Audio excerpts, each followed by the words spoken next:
Hello friends, welcome to Mentors Academy. Thank you so much for visiting our YouTube channel. ఈ 2 minute series కి స్వాగతం అండి. అసలు ఈ రోజు టాపిక్ ఏంటి 2 minute series లో అంటే స్ట్రైట్ ఆఫ్ హార్మూజ్ అండి. అది ఎందుకు న్యూస్ లో ఉంది, దాని సిగ్నిఫికెన్స్ ఏంటి, ఎక్కడెక్కడ లొకేటెడ్ ఉంది, ఎగ్జామ్ పాయింట్ ఆఫ్ వ్యూలో ఏమేమి ఇంపార్టెంట్ అనేది చూద్దామండి. ఓకే, స్ట్రైట్ ఆఫ్ హార్మూజ్ ఎందుకు న్యూస్ లో ఉంది? After US strikes Iran plans to close oil corridor straight of Hormuz report చెప్తుంది. ఓకేనా, నెక్స్ట్ స్ట్రైట్ ఆఫ్ హార్మూజ్ కి ఇంకో పేరు ఉందండి. ఏంటి ఇంకో పేరు అంటే స్ట్రైట్ ఆఫ్ హార్మూజ్ అని కూడా అంటారు. ఓకేనా, ఇంకో పేరు ఏంటి అని అడగొచ్చు ఎగ్జామ్ లో. స్ట్రైట్ ఆఫ్ హార్మూజ్ లొకేషన్ ఎక్కడుంది? ఇది పర్షియన్ గల్ఫ్ మరియు అరేబియన్ సీ మధ్యలో ఉందండి. పర్షియన్ గల్ఫ్ మరియు అరేబియన్ సీ, పర్షియన్ గల్ఫ్ మరియు గల్ఫ్ ఆఫ్ ఒమాన్ మధ్యలో కూడా ఉంది. ఇక్కడ గల్ఫ్ ఆఫ్ ఒమాన్ వస్తుంది. గల్ఫ్ ఆఫ్ ఒమన్, ఒమన్ అండి, యమన్ కాదు, కన్ఫ్యూజ్ అవ్వకండి. ఇక్కడ యమన్ ఇక్కడ ఉంటుంది కంట్రీ, ఇది ఒమాన్ అనమాట. మరియు ఇది ఏ కంట్రీస్ లో ఉంది మధ్యలో అని కూడా అడగొచ్చు. ఇరాన్ మరియు యుఏఈ మధ్యలో ఉందండి. యుఏఈ ఇక్కడ ఉంది. ఇదే అండి పాసేజ్ 33 to 35 కిలోమీటర్స్ ఉంటుంది అంటే స్ట్రైట్ ఆఫ్ హార్మూజ్. ఇది కంప్లీట్ గా ఇరాన్ మరియు ఒమాన్ టెరిటోరియల్ వాటర్స్ లో వస్తుంది కాబట్టి చాలా ఇంపార్టెంట్. వాళ్ళు అనుకుంటే ఎప్పుడైనా క్లోజ్ చేయడానికి ఛాన్సెస్ ఉంటాయి.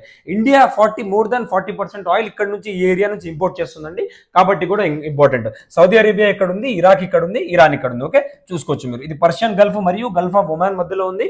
పర్షియన్ గల్ఫ్ మరియు అరేబియన్ సీ మధ్యలో కూడా ఉంది అనుకుని చెప్పుకోవచ్చు.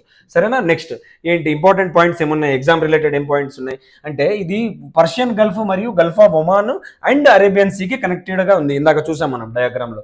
లైస్ బిట్వీన్ ఇరాన్, నార్త్ లో ఇరాన్ ఉంటుంది, తర్వాత ఒమాన్ అండ్ యుఏఈ సౌత్ లో ఉంటుంది.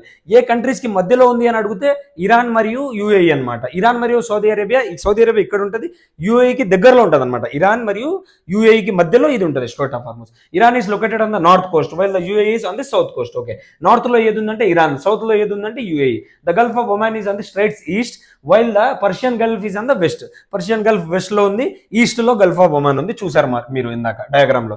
సిగ్నిఫికెన్స్ ఏంటి? Its location in the territorial waters of Iran and Oman adds to its geopolitical sensitivity అనమాట. Okay, straight of Hormuz is one of the world's most critical choke points అనమాట, through which one fifth of the global oil and gas supply flows అనమాట.